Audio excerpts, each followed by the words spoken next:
Well, I want to welcome back the stalwarts at this event. Of course, I also want to welcome back the real pillars of society, as it were, our speakers who have done so marvelously this morning. We're looking forward to this afternoon's proceedings. Ed Wessel, who, as I will remind you, who was the fons et origo of this project, has insisted that I remind you that we will get more fully to creativity by the end of the afternoon. I think it'll build up to a crescendo. I know we've had some nice sort of vague hints at the, or I shouldn't say precise hints, but they were hints about the interest of DMN for creativity, but I think matters will expand as we move forward this afternoon. We certainly have a base for thinking about issues of creativity from this morning's proceedings. Each one of the speakers spoke about the possibilities. Let me remind you, are we having a coffee break, Abigail? Yes. What? After the second speaker, we are going to have a coffee break. I want to say one thing, though. I'm going to turn over the proceedings to Javier Castellanos in a moment, who will moderate this afternoon's talks. But I do want to give a special thanks to Bill Kelley. Those of you who were there last night will know that Bill Kelley stood in for Mark Raichle, and he did so amazingly. We're engaged. For the humanists in the audience, I'm sure neuroscientists do this all the time, but he innovated amazingly with regard to the composition of his PowerPoint presentation. Having only heard about half an hour as he was getting on the bus, before he got on the bus to come down here, that he would stand in for Mark Raichle, he indicated all the slides that he had put together, all the images on his PowerPoint that he put together with a little insignia of the bus in the bottom left-hand corner. So one knew exactly how fast he was thinking, and we knew exactly what kinds of ideas could descend upon a traveler on a bus. It was rather inspirational. I thought that was usually when I get on a bus, I'm definitely in some kind of mode in which not even my imagination is working. Then my mind is not wandering. It's kind of paralyzed by the situation on the bus. So that was an impressive performance, and so we're all the more grateful that he's agreed to return to the subject of the default mode, and he's going to add a little more commentary on some of the talks that we heard this morning. So we should give him a special hand at the end of his talk. But in the meantime, I'm now going to turn over proceedings to Javier Castellanos, whom I hadn't had the pleasure of meeting. We wanted to have a moderator, moderators for this afternoon's proceedings, and he graciously agreed. He, in fact, is professor of child and adolescent psychiatry, as most of you know. He is also in the departments of child and adolescent psychiatry. He works in pediatric psychiatry, obviously, as you can hear, and he's really a mainstay of the NYU Child Study Center. So he and his team are working on studies focused on understanding the neural substrates of the various conditions which are currently comprised within the diagnosis of ADHD. And as you can imagine, he also uses a great deal of fMRI and optical imaging as well. So, he's moved from this matter of attention to subjects which are closely allied with this afternoon's discussion with default mode network. And I discovered, when I asked him to moderate today's discussions, that he had actually been a teacher of at least one of our participants this afternoon, Daniel Margulies. So it's a great pleasure to have you here. I don't know how often you've been in this building before, but if it's the first time, come again and start right now. Thank you.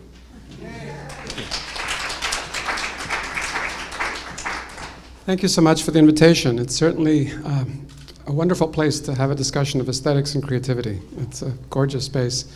And it's also a pleasure to be part of this symposium, which is, in a sense, celebrating the early adolescence of a field. And it's fitting in that way that so many of the leaders of this field are quite young.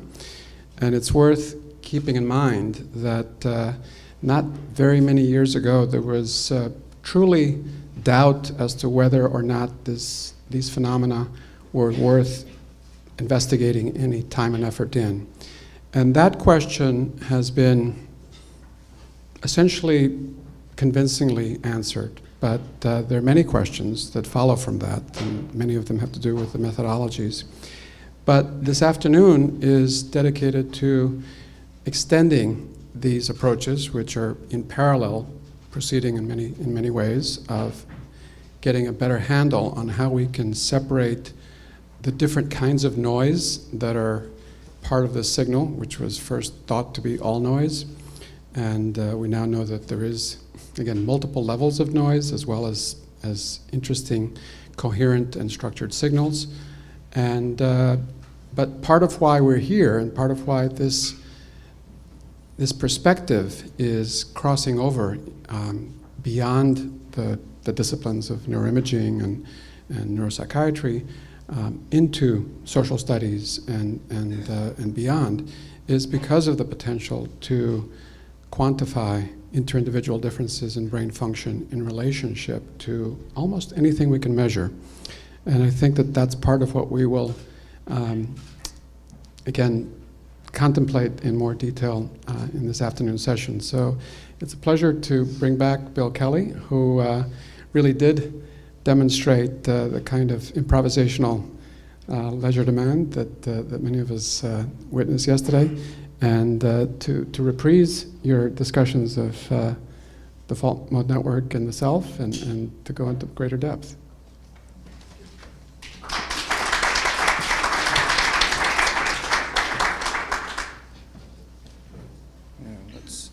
Let's see here, something got a little,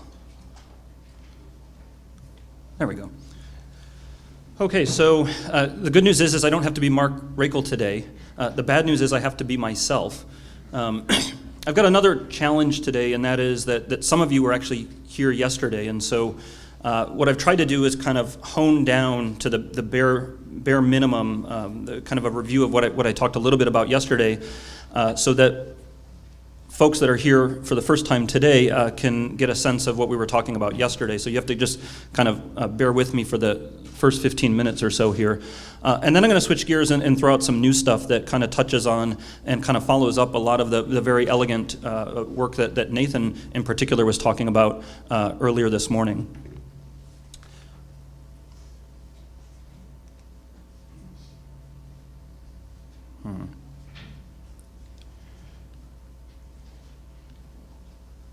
There we go. Brain imaging is, again, inherently collaborative, and the work I'm going to be telling you about today is work that I've done with my collaborator, Todd Heatherton.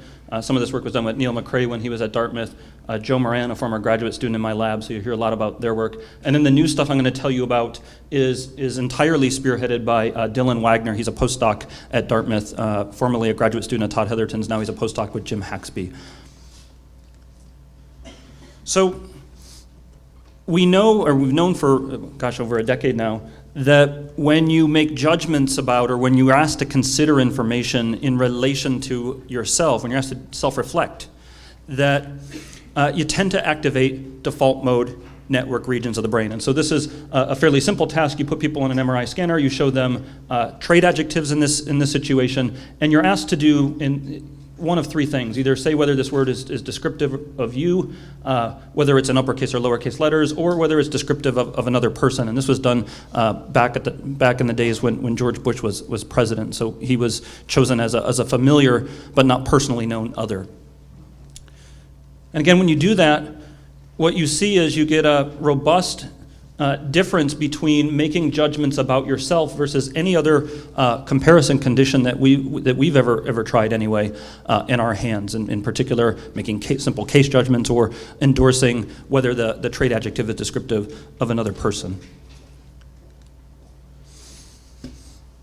You don't have to use trait adjectives. You can use other materials that are personally relevant, so things that are personally relevant to me, my name, my institution, things that are not necessarily personally relevant to me, but would be personally relevant to you, where you live, so on and so forth. And this is done, in this particular task by Joe Moran, this was done fairly implicitly. So the goal of this particular task is just simply push a button whenever you see something that's green, okay? So it's a very simple task. And what we're really interested in are those moments where you're seeing something that is meant to provoke you to spontaneously self-reflect. And when you do that, again, you see default mode network brain regions, in particular the medial prefrontal cortex, the posterior cingulate precuneus region as well, and you can see these in region of interest analyses here. You don't have to use words at all. You can use images or videos of yourself. So these were data that were collected when Dartmouth used to host the Summer Institute in Cognitive Neuroscience. They did an MRI workshop, and what we did was we basically surreptitiously filmed all of the fellows with the idea that they were all going to get to go home with this kind of documentary of their Summer Institute experience, and then we put them in the MRI scanner and showed them themselves. And so you see this kind of continuous stream of video. There are moments where you are present in the video, and then there are other moments where you're not present in the video. And if you simply just look at brain regions that are more active when you're present in the video versus when you're not present in the video while passively viewing this, again, you see default mode network brain regions. All right.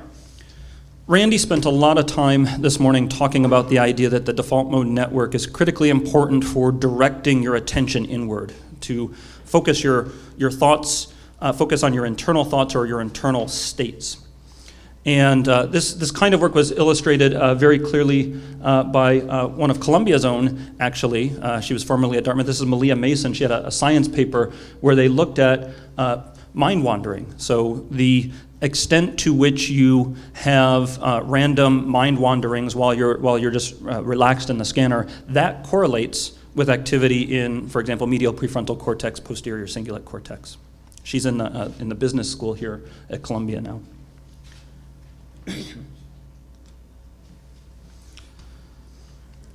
But the question that we want to really address at this point is not is there a default network or is it involved in internally generated thought? I think most of us would probably grant that there's something about the internal milieu that's important for the default mode network. The question we want to tackle next is to kind of go beyond that instead of just saying, is it internal thought? What kinds of internal thoughts seem to engage perhaps different components, as Nathan was talking about, of the default mode network? So, is it the fact that you're self-reflecting, the act of self-reflecting, that gives rise to activations in the engagement of this default mode network, or is there something specific about the material itself? That is it self-relevance versus self-reflection? And we can test that, because with our trait adjectives, some of these things you endorse and others you don't. So sometimes you say that describes me, and other times you say that's not so much me. If you do this in the context of a brain imaging scan, you put people in the scanner, show them these trait adjectives, and now in this particular task, the job is just to say whether the trait adjective describes you. There's no other comparison person or other type of judgment. But what you can do is you can say, okay, well, how well does it describe you, rather than is it yes or no? How well does it describe you? Well, that's a 3, that's a 4, that's a 1, so on and so forth. If you go back to the brain imaging data, then you can ask the question, okay, what I want to do is I want to do an analysis where I'm going to look in the brain for regions that show an increase in signal as the trait adjectives become more self-descriptive. So show me any part of the brain whose activity increases the more you say it describes you. And when you do that, again, you get this medial prefrontal region, posterior cingulate cortex. Now, as I mentioned yesterday, we have a problem with this particular study, and the social psychologists have known about this for a long time. What they've known is that we like to endorse ourselves with positive traits. So we like to say yes to positive things, and we like to say no to negative things, right? This is where Carly Simon comes in to the talk. How many of you are vain? Yeah, okay. How many of you are polite? Right? More of us are polite than are vain, so on and so forth. So generally, we endorse positive traits to be self-descriptive. Generally, we reject negative traits to be self-descriptive. Now, this changes, as Yvette was pointing out, story changes if you're depressed, also changes with respect to self-esteem, if you have high or low self-esteem. But in healthy individuals, we tend to endorse positive attributes and reject negative attributes. This isn't always true. There are occasions where we will endorse a negative attribute, say, yes, I'm arrogant, or yes, I'm vain. Or we'll reject a positive attribute. And so what this study that was run by Joe Moran when he was a graduate student in my lab, what this allowed us to do is actually go in and kind of separate or disentangle the component processes that might give rise to cognitive and affective components of the self. Okay? Can we find brain regions who are more responsive to whether you're endorsing the information as self-descriptive, that is, whether it's self-relevant? Are there other brain regions that seem to not care so much about that, perhaps, but maybe care about whether this information is positive or negative?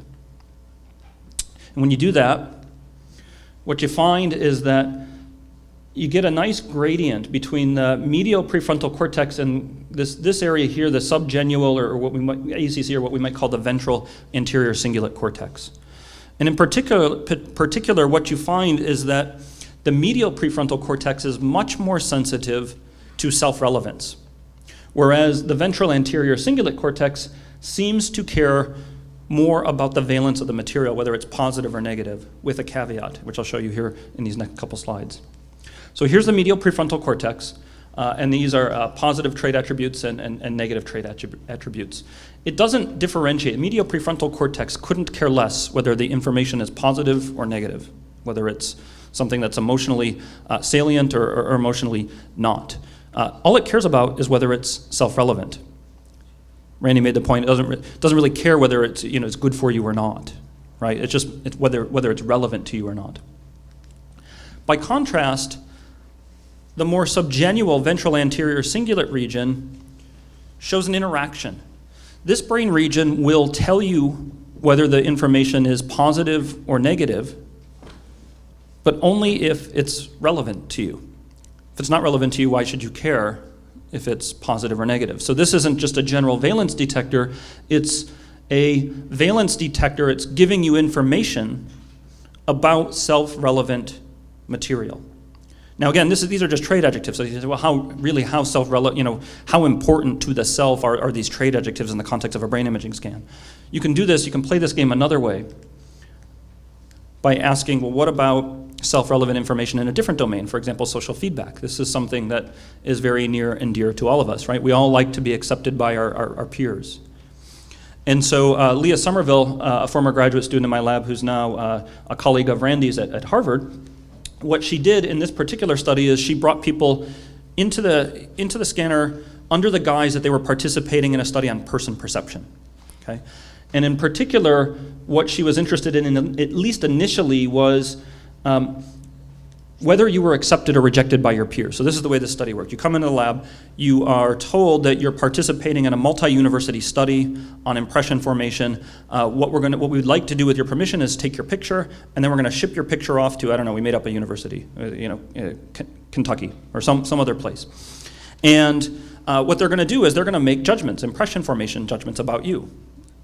You're going to come back in a week, and then we're going to put you in the MRI scanner because Dartmouth's doing the brain imaging portion of this experiment. You're going to go in the brain imaging scanner, and we're going to take pictures of your brain while you form impressions of other people. And so they say, sure, we take their picture.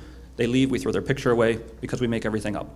Okay? They come back a week later, they go in the scanner, and this is how the paradigm works. So they go in the scanner and they see somebody that they believe is from the other university that's participating in this study, and their job is simply to say, form an impression, do you think you might like this person or not? Okay? So you say yes, okay? And then what we tell them is for some of the trials, we actually already have their responses of what they said about you. And wouldn't you like to know that? Well, of course you would, right? So when we have that information, we're going to tell you what they said about you, okay? Now, we didn't do this for all of the trials. Some of the trials end early, some of the trials end here, some of the trials end here, some of the trials go all the way to completion.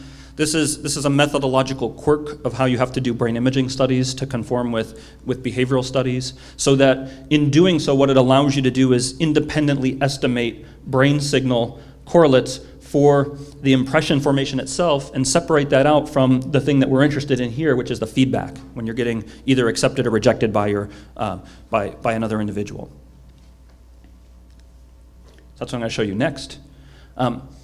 We ran this study for a different reason. The only thing I want you to focus on right now is this feedback part here. So this is, again, part of this ventral anterior cingulate region here, and what it shows in our hands anyway, and we've done this study a couple different ways, is that when, regardless of the situation, if you're accepted by your peer, whether you like them, whether I like you, if you like me, you get a bigger response here. If I don't like you and you like me, you get a big response here. If I don't like you, did I say that right? If I do like you and you like me, you still get a big response here. So this brain area seems to differentiate social rejection from social acceptance, that is the social feedback of the information. With a caveat.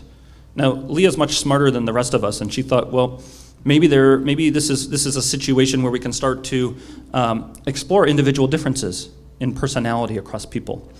Some people have high self-esteem. Some people are vain, like Carly Simon suggests. Does anyone know who that song is about? Yeah? Somebody paid a lot of money to find out who that was, but there's Mick Jagger. Somebody was saying it was, wasn't it Warren B? Yeah. Some people have high self-esteem, some people have low self-esteem, and Leah speculated that might matter. How important this feedback, this social feedback is to the self ought to matter as a function of whether you have high self-esteem or low self-esteem. And that in fact is true. This effect here that differentiates acceptance from rejection is driven entirely by the subjects that were on the lower tail of the self-esteem scale. So we have measures of self-esteem on all our subjects. She went back, took a look. This effect is driven entirely by those subjects. Another way of saying it is if you have high self-esteem, doesn't matter whether you're accepted or rejected, right? You don't like me? No big deal, right? I've got lots of other friends. You like me? Of course you do, right? Everybody likes me, right? But if you have low self-esteem, this is critically important. Jeremy Huckins, a current graduate student in my lab who's working on a lot of the resting state functional connectivity stuff that we're doing in our lab and that you've heard about throughout the day and yesterday, went back and looked. We have resting state data on roughly 1,200 subjects. We haven't analyzed them all yet. We're still in the process of doing this. It's fairly laborious. But we also have self-esteem measurements on 700-800 of our subjects. And so what we can do is we can go in and for these individuals that were staring at a plus sign for 10 minutes, we can look at the resting state, the default network connectivity, as it perhaps relates to this ventral anterior cingulate region. And so what we did was we put a seed down in this ventral anterior cingulate region and said, okay, show me any other area of the brain whose activity at rest seems to care about whether you have high or low self-esteem. And what we found was that activity in default mode network regions, the medial prefrontal cortex, the posterior cingulate cortex, is more tightly coupled to this ventral anterior cingulate region that seems to care about self-relevant social feedback in individuals that have low self-esteem. So the lower your self-esteem, the more this relationship exists. I'm going to try and unpack it a different way. So this is, again, these are depictions of all of the different resting state networks, right? There's not just the default network. As we talked about yesterday, there are multiple resting state networks. And this is the work from the St. Louis group. This is the work from Randy's group that you saw this morning. There's perhaps a little bit of disagreement, and then the methodology changes a little bit. Perhaps there's a little bit of disagreement as to specifically which network this ventral anterior cingulate region falls into. But if we just take Randy's network for argument's sake right now, this is what I believe Randy calls this network, the limbic network. The WashU group, to the extent that they have a homologue, I think they call it undefined or no man's land, or we have no clue what this network is. So they leave it kind of unspecified or an unspecified network. To the extent that this brain area is part of this limbic network, What we're showing with our resting state data, if that holds up across the 1,200 people, is that perhaps there is a different inter-network connectivity pattern. So Nathan spent a lot of time talking about the connectivity patterns within a network, but what he's really interested in, or one of the things he's really interested in, is how the networks integrate, or how they communicate across the networks. And what we're perhaps showing here is something that's related to what Nathan was talking about, such that in individuals that have low self-esteem, the connectivity patterns, this network perhaps is more coupled to the default network. Now, we don't know that that's true or not. We have only seeded this one region. But it'd be interesting to see if we go back and seed other portions of this limbic region to see whether that's just generally true of these two networks, whether these two networks seem to be more tightly coupled in individuals with low self-esteem, and extending upon that perhaps even into individuals with mild or moderate or severe depression. All right. I'm going to switch gears now and just spend a little bit of time talking about, instead of the self and affective and cognitive components of the self, going the other direction. What about when we're asked to think about other people? Because we talked a little bit about that this morning as well. So the other part of Leah's study that we actually have brain imaging data on, which I hadn't focused on yet, is this first part here. When you see another individual and you're asked to form an impression, here you're explicitly asked to form an impression of another person. Now, you don't have to be asked to form an impression of another person. We do this all the time. Famous social psychologist Solomon Asch has a very nice quote about this. He said, "We look at a person and immediately a certain impression of his character forms itself in us. A glance, a few spoken words are sufficient to tell us a story about a highly complex matter. We know that such impressions form with remarkable rapidity and with great ease. Subsequent observation may enrich or upset our first view, but we can no more prevent its rapid growth than we can avoid perceiving a given visual object or hearing a melody." So we can't help but do this. We're doing this all the time. This is kind of what Raichle talks about, or what Randy was talking about this morning. We can't help but this is a kind of a default processing. It's a very effortful processing mode, but we're doing it all the time. Just to give you one example from the office here. People say, "I am the best boss." They go, "God, we've never worked in a place like this before. You're hilarious. And you get the best out of us." I think that pretty much sums it up. I found it at Spencer Gifts. So we immediately form an impression. We could come up with a variety of different descriptors that we could apply to an individual like this. You only need a short amount of time to make these kinds of impressions, and we do it very naturally. All right, so I want to talk about that in a minute. Just as a reference, the stuff I've been telling you about up until now has focused on this area here, what I tend to call the medial prefrontal cortex. Some people call this the ventral medial prefrontal cortex in the literature. Somebody was asking a question about the distinction between this region and other regions of so we'll call this the medial prefrontal cortex. And a variety of studies, not just in our lab, but several others, have shown that when you're asked to think about yourself, you get activity in this more medial prefrontal region of the default mode network. If you're asked to form impressions about others, to explicitly do so, you tend to see activation in this more dorsal region that Nathan was talking about this morning, what we would call the dorsal medial prefrontal cortex. And this is fairly consistent across a wide variety of studies looking at impression formation. One of the interesting things is you can kind of merge these two things together. So I can ask you to form an impression of another person.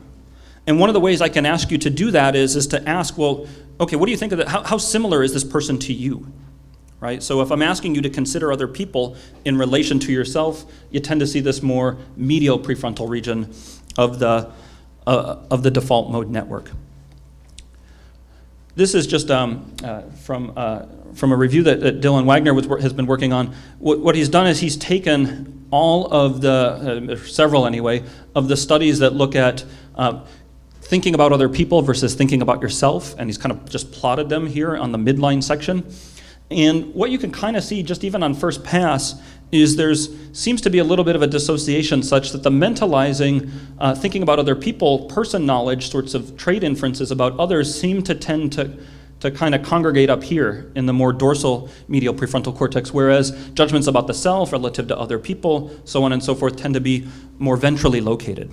And what Dylan then did is he actually tried to create a regression to show what percentage is represented across this. If you think about this as a gradient, what this gradient looked like from dorsal to ventral.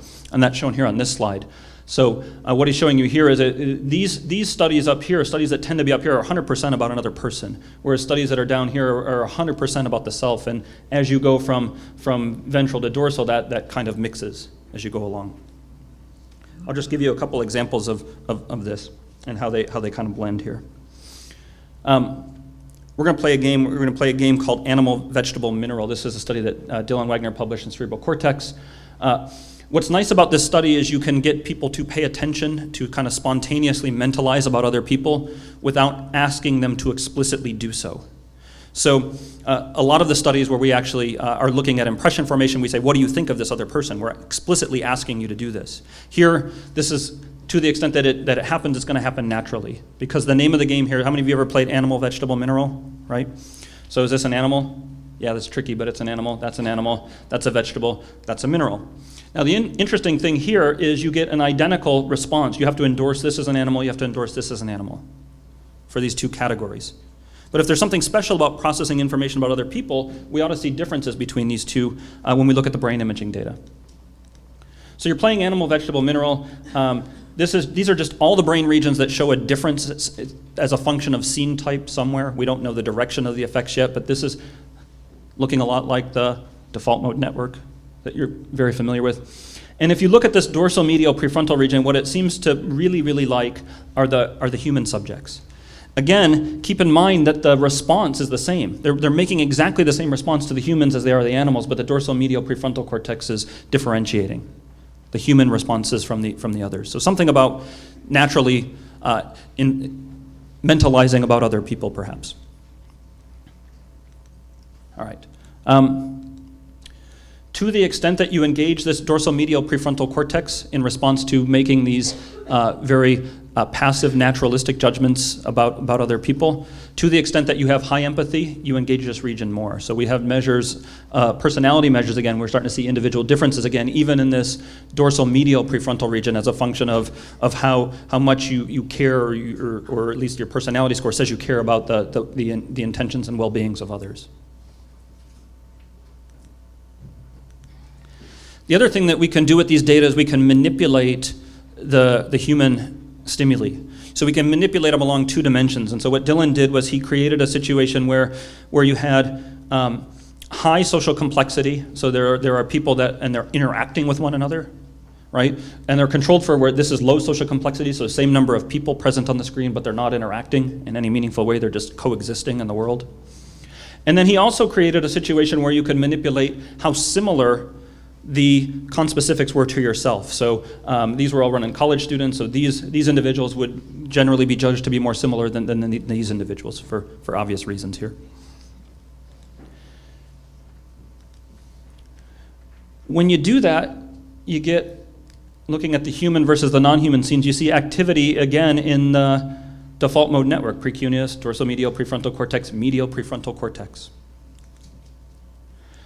What Dylan was interested in doing was separating out these two regions of interest, the dorsal and the medial prefrontal cortex, and asking the question, do these regions care about the different features that we kind of had set this up? Does one region care more about social complexity? Does another care about similarity to self?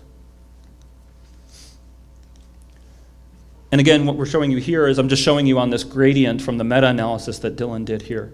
So this is, first I'm showing you this area down here, which according to the meta-analysis ought to care about the self. And in fact it does. So this area only seems to care about how similar the individuals are to the self. It doesn't care how much social complexity is present in the images or in the scenes. And this is different in the dorsal medial prefrontal region here. The dorsal medial prefrontal region cares about both. And this dorsal medial prefrontal region is kind of falling right in this area here that seems to care about both self and others, right? It's about a 50-50 proposition here. And this brain area shows both main effects. So it shows a main effect of similarity. It's greater for the similar individuals than for the dissimilar ones, and it also cares about social complexity.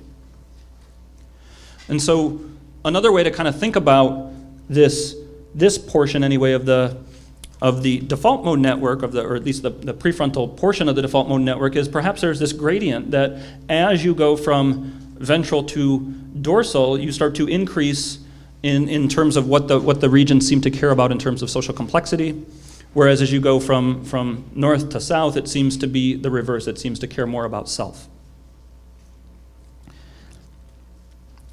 Just want to spend a couple more minutes focusing on this dorsal medial prefrontal region and maybe honing in a little bit more specifically about, can we get even finer detail about what this area really seems to care about?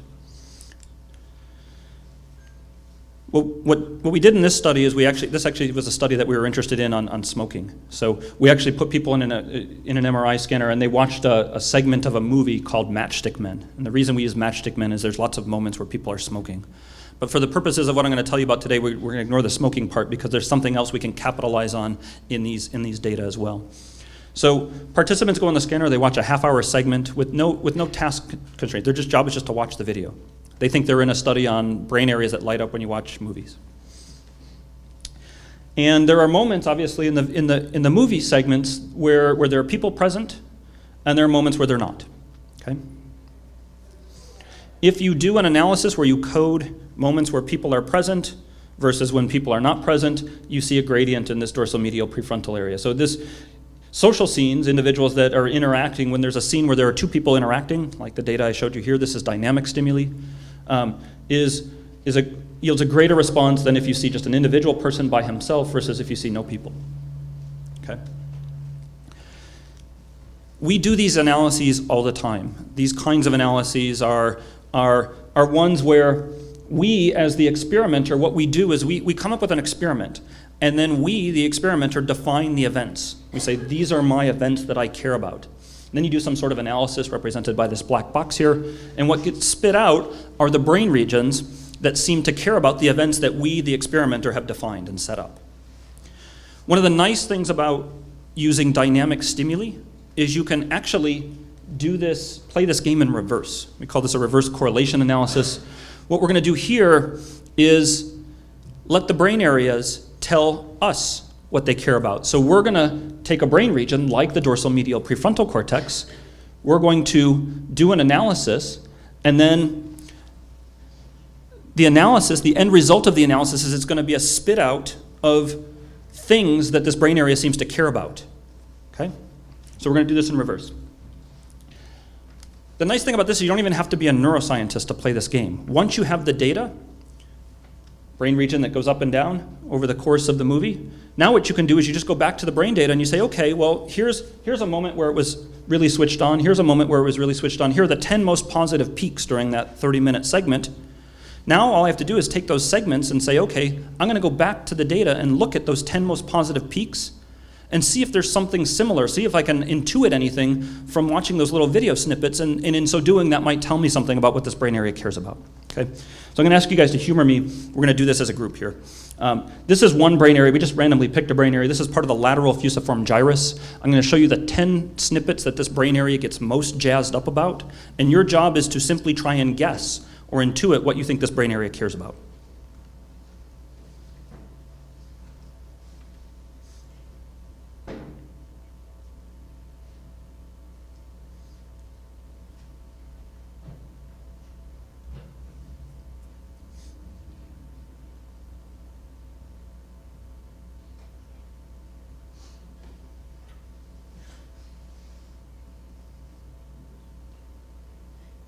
Anyone want to venture a guess as to what this brain area cares about?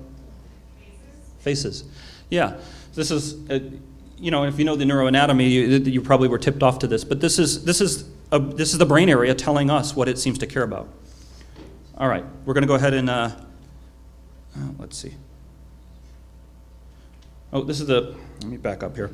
I'm going to show you next, I'm going to show you the dorsal medial prefrontal cortex. So we're going to play exactly the same game. Watch the video segment, see if you can intuit what this area cares about. This is the 10 most positive peaks that this brain area seems to be maximally responsive to.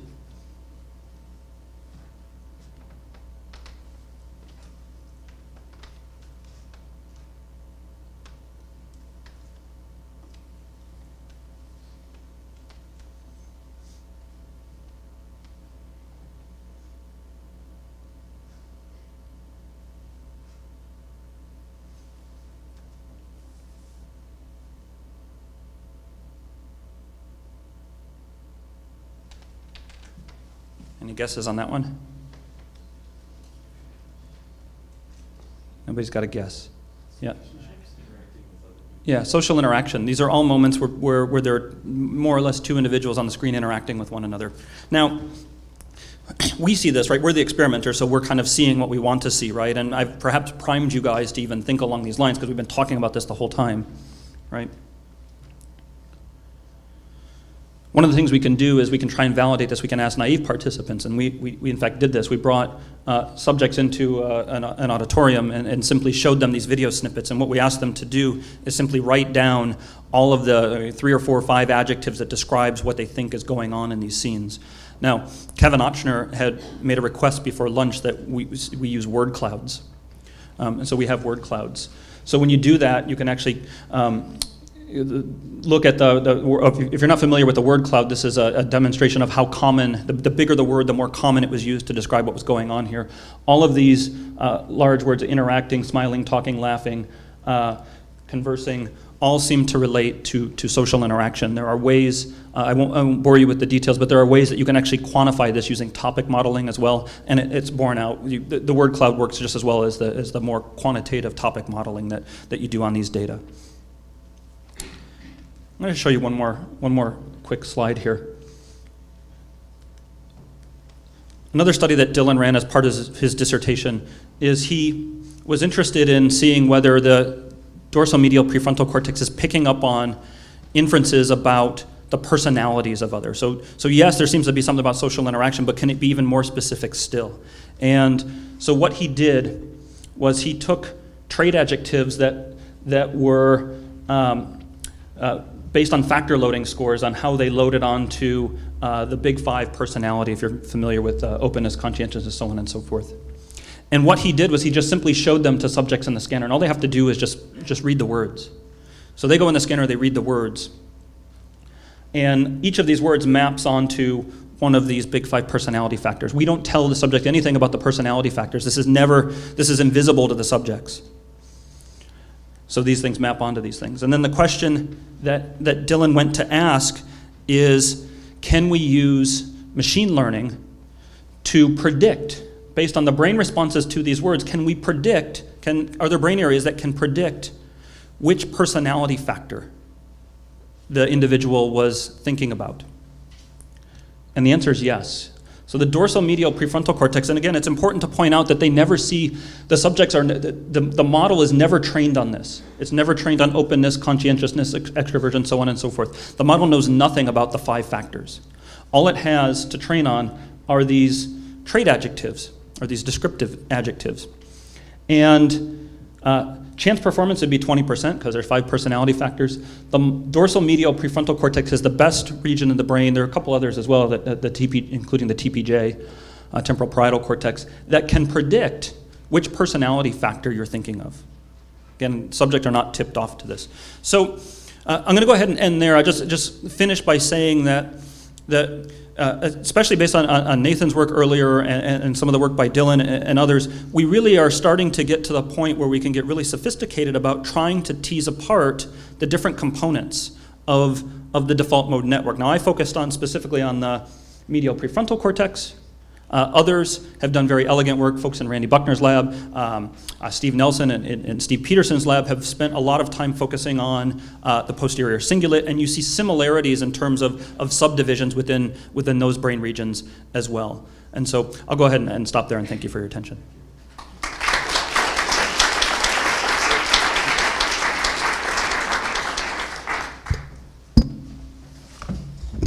Thank you so much.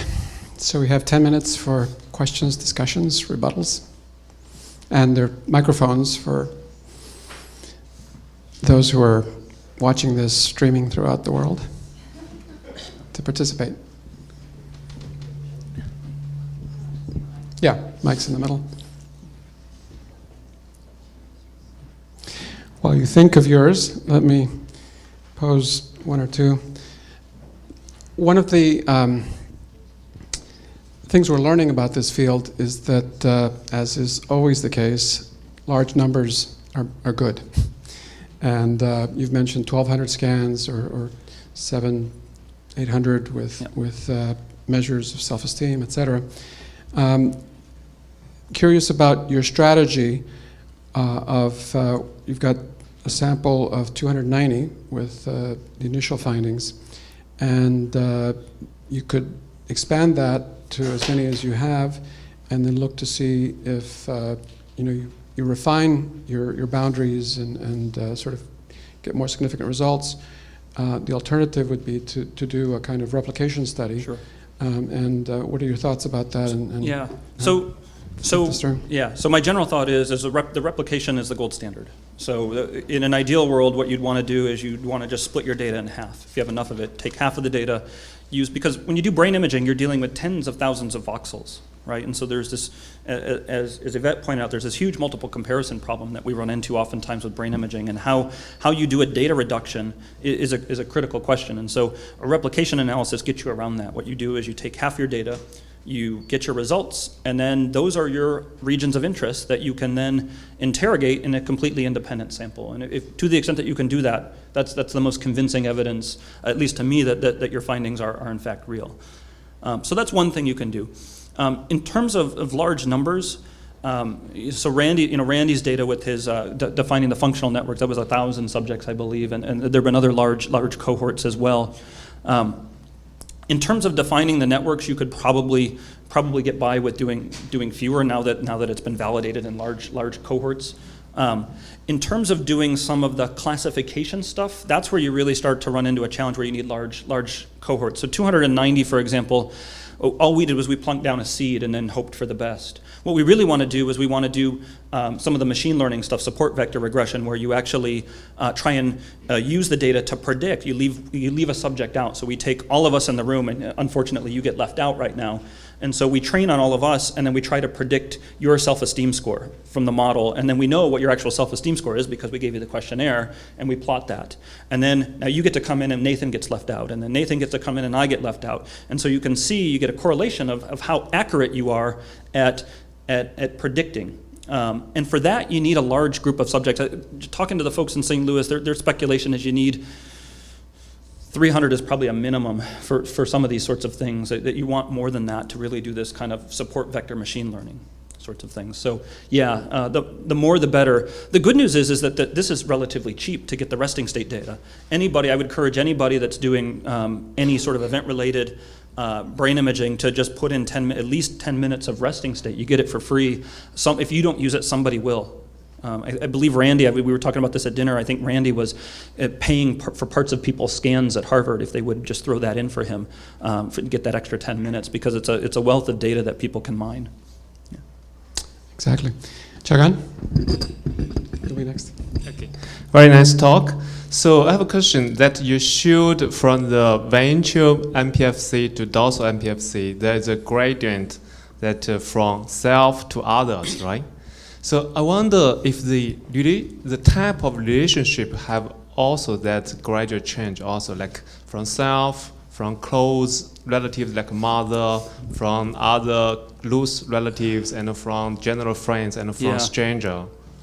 So yesterday I spent a little bit of time, we actually have some data on looking at distinctions between what a close other means. So a close other in our hands looks just like an unfamiliar or a familiar other in our hands, unless you're part of a collectivistic culture. So we also have some data, and there are others that have some elegant work too, that show that if you are part of a collectivistic culture from the East, for example, that those close others start to look more like self than another person. And there are some situations where we can move that around actually by bringing people from collectivistic cultures and putting them in individualistic cultures, so on and so forth. So that's a great question.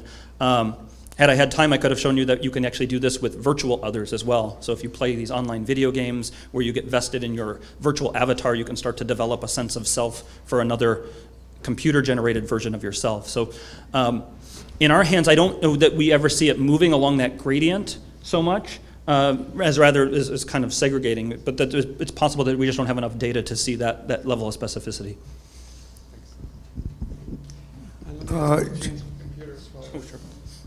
Just one question. Autism. Autism. Yeah, sure. Autism. So the question is autism. How does that relate? Simple question.